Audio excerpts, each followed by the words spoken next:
Hello everyone, welcome back to your own channel. आज हम करने जा रहे हैं आपकी वर्कशीट नंबर 64 विषय विज्ञान कक्षा 10 हमारी डेट 10 जनवरी के लिए। तो चलिए शुरू करते हैं। आज की वर्कशीट में हम अपना पार्ट पढ़ेंगे जीव जनन कैसे करते हैं। ठीक है, देखो हम जानते हैं कि जो पोषण है, श्वसन है मतलब सांस लेना, उत्सर्जन है जो वेस्ट है हमारी बॉडी से वो निकलना, ये सब महत्वपूर्ण प्रक्रियाएं हैं। इसकी तुलना में जो प्रजनन है वो एक गैर आवश्यक प्रक्रिया है। मतलब ज़रूरी नहीं है हम किसी को जन्म दें, है ना। अब जीने के लिए हमें जन्म देना तो ज़रूरी नहीं है, राइट। हम बस हमें खाना पीना, हमारी सांस लेना, उत्सर्जन, ये सारी चीज़ें इंपॉर्टेंट है सर्वाइव के लिए, जीने के लिए। लेकिन किसी को जन्म देना वो हमारी खुद की मर्जी है, राइट। सो इसका उत्तर समझने के लिए कल्पना करना है आपको कि यदि आज इस दुनिया के सभी मोर हैं वो प्रजनन करना बंद कर दें तो क्या होगा। देखो अब वो तो एक टाइम पे बूढ़े हो गए, मृत्यु तो होता है ना, मतलब खत्म तो हो ही जाएंगे वो। और उन्होंने औरों को भी जन्म नहीं दिया तो आगे तो कोई है ही नहीं, अगली जनरेशन तो उनकी है ही नहीं, है ना। तो वो बिल्कुल खत्म हो जाएंगे। तो विचार करने के बाद हमें महसूस होगा कि जो प्रजनन है किसी व्यक्ति के लिए तो आवश्यक नहीं है, लेकिन बल्कि एक प्रजाति के स्थायीकरण के लिए नितांत आवश्यक है, बहुत ज़्यादा ज़रूरी है अगर हम अपनी जाति को बरकरार रखना है, राइट। जैसे फॉर एग्जाम्पल जैसे टाइगर्स बहुत कम हो रहे थे, धीरे धीरे वो खत्म हो जाते। जैसे पहले डायनासोर्स थे वो बिल्कुल खत्म हो चुके हैं। तो अगर एक जाति को हमें उसका स्थायीकरण रखना है, स्टेबिलिटी रखनी है, ठीक है, तो उसके लिए जनन बहुत ज़रूरी है। ठीक है, अगर सभी जनन करना बंद कर देंगे तो हम भी खत्म हो जाएंगे, बूढ़े होके हमारी भी मृत्यु हो जाएगी, उसके बाद आगे भी कोई वो नहीं हो तो इंसान रहेंगे ही नहीं धरती पे, है ना। इसीलिए जनन जरूरी है। अब आपको नीचे दिया हुआ है अमीबा के रेखा चित्र का आपको देखना है, निरीक्षण करें और उत्तर दे। 2 क्वेश्चन है आपको, देखो ध्यान से। अगर ये क्या है, अमीबा है जिसका यहाँ केंद्रक है, ये डीएनए प्रतिलिपि बनाना मतलब क्या करेगा, अपने जैसे क्या करेगा, कॉपी करेगा, ठीक है ना, कॉपी करेगा, नकल करेगा, जिससे क्या करेगा, ये जो है ये 2 हिस्सों में बट जाएगा। जो इसकी क्या होंगी, संतति कोशिकाएं होंगी, ठीक है, जो इसकी संतान होगी, ठीक है। तो कौन सा अणु अपनी प्रतिलिपि बना रहा है, कौन सा, डीएनए, ठीक है ना। और क्या संतति अमीबा बिल्कुल जनक की कॉपी की तरह दिखती है, क्या सेम दिखते हैं। अब जैसे हम बात की जाए हमारे पेरेंट्स की, हमारी हम क्या करते हैं कि बिल्कुल शक्लें हमारी मिलती हैं, लक्षण भी हमारे मिलते हैं, लेकिन क्या एग्जैक्ट कॉपी होते हैं हम अपने पेरेंट्स की, बिल्कुल नकल तो नहीं होती, थोड़ा थोड़ा फर्क होता है, ठीक है। उसको विविधता बोलते हैं, ठीक है, वो भी नीचे अभी आपका आएगा यहाँ पे। तो देखो डीएनए की जो बात कर रही थी, डीएनए कॉपिंग, डीएनए क्या है, डीऑक्सी राइबो न्यूक्लिक अम्ल इसकी फुल फॉर्म है। आनुवांशिक सामग्री है जो एक कोशिका में गुणसूत्रों के रूप में मौजूद होती है, ठीक है। इस डीएनए में शरीर के डिज़ाइन होते हैं, ठीक है, चयापचय गतिविधियाँ, सेलुलर अपकरण आदि के ब्लूप्रिंट सहित किसी जीव की सभी विशेषताओं के बारे में सभी जानकारी शामिल है। इसलिए यदि डीएनए बदलता है तो जानकारी भी बदल जाएगी। फॉर एग्जांपल हमारे पेरेंट्स के अंदर जितनी भी चीज़ें हैं वो हमारे अंदर होती हैं, उन पे कब मम्मी पे गुस्सा होते हैं, मतलब उनके लक्षण जो हमारे अंदर आते हैं, ठीक है, उनकी जो ट्रेट्स हैं। तो मतलब आप ऐसे बोलते हैं ना कि ये चीज़ ना मुझे अपने पापा से मिली है, जैसे पापा इंटेलिजेंट है बच्चा भी इंटेलिजेंट होता है, राइट, ऐसे। तो मतलब ये क्या होता है, डीएनए में बदलाव होगा ना तो जो हमारी इन्फॉर्मेशन है वो बदल जाएगी, ठीक है।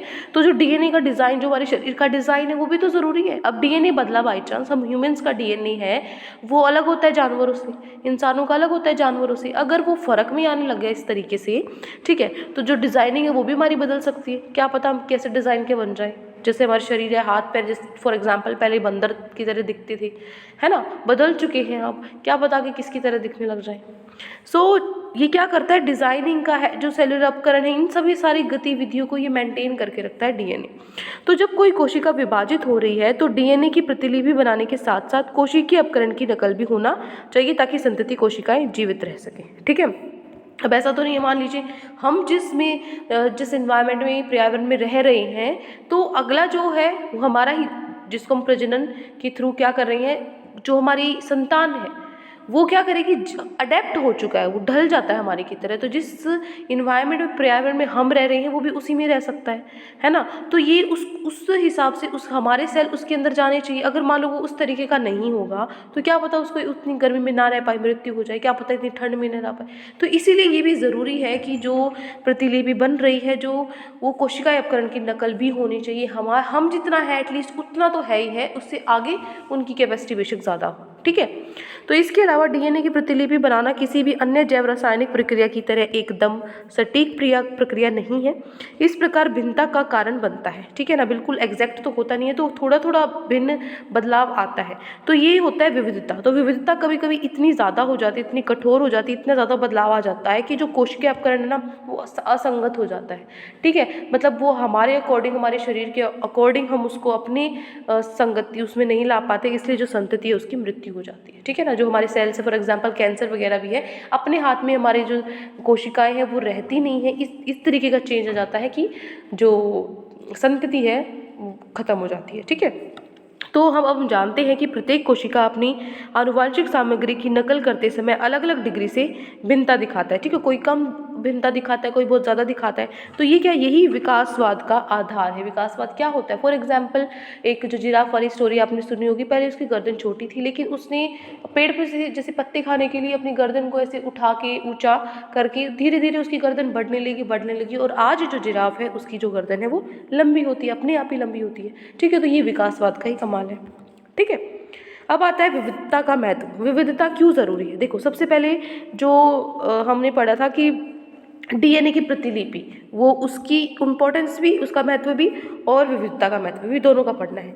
देखो, किसी जीव के आवास में उसके शरीर के डिज़ाइन और विशेषताओं को बनाए रखने के लिए डीएनए की प्रतिलिपि आवश्यक है, ठीक है। हमारा डिज़ाइनिंग है, अब हम इंसान है, इंसानों जैसा ही डिज़ाइन होना चाहिए संतति का, संतान का, है ना। ऐसा तो है नहीं कि बंदर को जन्म दे दिया, ठीक है। तो वो सारा काम तो डीएनए का, इसलिए उसकी प्रतिलिपि ज़रूरी है, ठीक है, जो न कि केवल जीव के निर्वाह में मदद करती है बल्कि प्रजाति की स्थिरता भी बनाए रखती है, स्टेबिलिटी बनाए रखने के लिए, ठीक है। अगला है यह, हर बार जब कोई जीव प्रजनन करता है विविधताएं आती हैं, ठीक है। थोड़ा थोड़ा डिफरेंस आता रहता है, भिन्नता आती रहती है, जो जीव को अनुकूलन में मदद करती है, मतलब अडेप्ट करने में मदद करती है। फॉर एग्जाम्पल, अब हम तो ऐसे ही हैं, अगर हम ऐसे ही रहे और इन्वायरमेंट बदल गया, बहुत ज़्यादा गर्मी हो गई मान लो धरती पर, आने वाले समय में CO2 इतना, ग्रीन हाउस इफेक्ट इतना, ग्लोबल वार्मिंग इतनी हो रही है, तो आने वाले समय में बहुत ज़्यादा टेम्परेचर बढ़ गया और अगर हम चेंज नहीं हुए तो हम तो नहीं रह पाएंगे, सर्वाइव नहीं कर पाएंगे। तो हमारी बॉडी को उसके अनुकूल होना पड़ेगा और अनुकूल होने के लिए बदलाव लाना ज़रूरी है, इसीलिए विविधता ज़रूरी है। आ गया समझ? अब देखो, जनन की परिभाषा। जनन के समान मूल लक्षणों वाले विद्यमान जीव से नए जीव के निर्माण की प्रक्रिया, यह दो प्रकार का हो सकता है। क्या होता है? सबसे पहले जनन, हम जैसे जो मूल लक्षण है वैसे ही लक्षण से हम एक नए जीव का निर्माण कर रहे हैं, वो जनन है। दो प्रकार का होता है, अलैंगिक और लैंगिक। अलैंगिक क्या होता है? ये क्या होता है, एक माता, इसमें सिर्फ एक माता पिता की आवश्यक होती है, इसमें दो माता पिता की आवश्यकता होती है। दो का कहने का मतलब है एक माता और एक पिता, इसमें से सिर्फ एक ही हो सकता है, ठीक है ना। इसमें युग्मक नहीं बनते, इसमें युग्मक बनते हैं, अर्थात एक नर का एक मादा का, ठीक है। इसमें गुणसूत्रों की संख्या समान रहती है, लेकिन इसमें क्या होता है, युग्मक निर्माण के दौरान जो गुणसूत्र हैं उनकी संख्या आधी हो जाती है। क्लियर? अब आता है, देखो एक और लाइन है यहाँ पे, पारिस्थितिक तंत्र में प्रत्येक जीव का या प्रजाति की भूमिका होती है, राइट। तो इसे क्या होता है, देखो सबसे पहले जो पारिस्थितिक तंत्र में क्या होता है, जैसे हमारा हवा, पानी, धरती, सब कुछ मिला के एक एक चीज़, जो एक चींटी है ना वो भी ज़रूरी है, ठीक है ना। इस धरती पे एक चींटी है, उसकी भी अहमियत है, उसकी भी भूमिका है। तो इसका निकेत क्या बोलते हैं, इसको निकेत कहा जाता है, ठीक है, पारिस्थितिक कहा जाता है। तो पर्यावरणीय प्रभावों के कारण निकेत जो है वो भूमिका बदलती रहती है, ठीक है। चलिए अब हम चलते हैं हमारे प्रश्न उत्तर पे। तो आज की वर्कशीट में आपको ये 4 प्रश्न दिए गए हैं, फटाफट से इनके सॉल्यूशंस कर लेते हैं।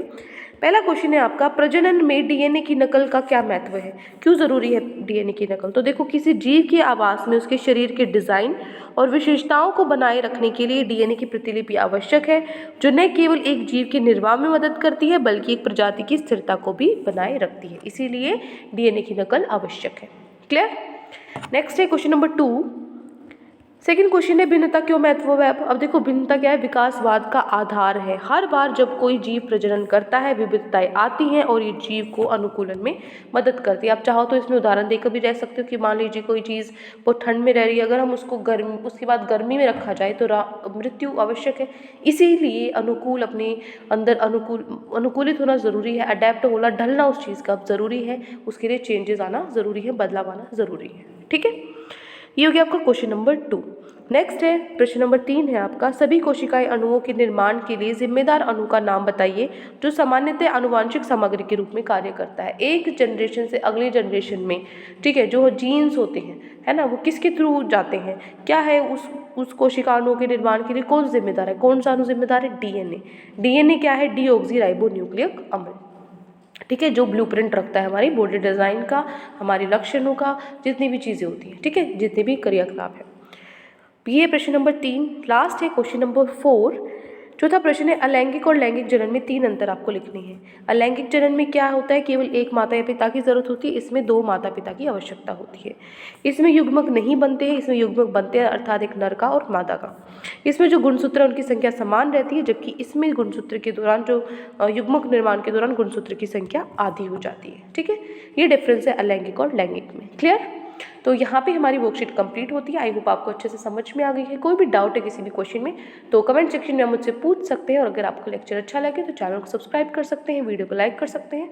आज के लिए इतना ही, मिलते हैं नेक्स्ट वीडियो में। Till then take care, bye bye.